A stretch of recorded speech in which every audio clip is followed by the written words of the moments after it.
أخواتي. قال الله تعالى: كنتم خير أمة أخرجت للناس تأمرون بالمعروف وتنهون عن المنكر وتؤمنون بالله.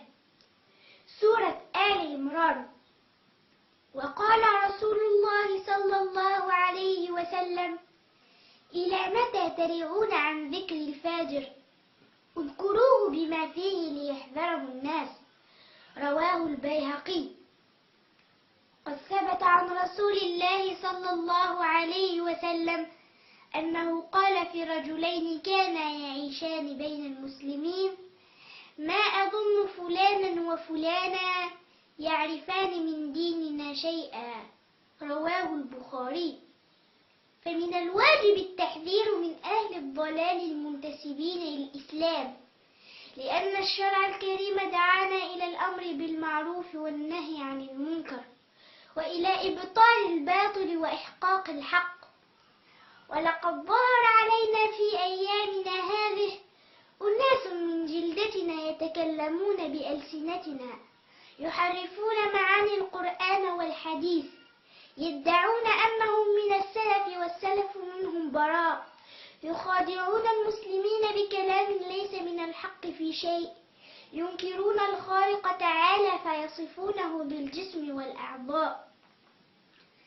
فاحذروا من فرقة ضالة اتخذت من التشبيه والتجسيم دينا، ومن الطعن بالنبي وبالصالحين سبيلا، ومن تكفير المسلمين بنسبتهم إلى الإشراك مذهبا، فأعرضت عن طاعة الله ورسوله واتبعت غير سبيل المؤمنين.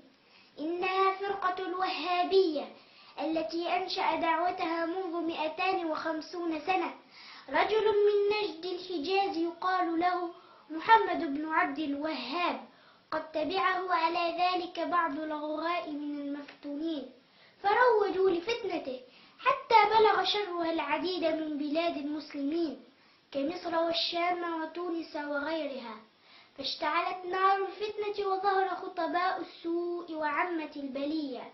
وقد حذرنا رسول الله صلى الله عليه وسلم من فتنة هذا الرجل لما ذكر له ناحية رج الحجاز ليدعو لها بالبركة، فلم يجبهم لذلك وقال: منها يطلع قرن الشيطان.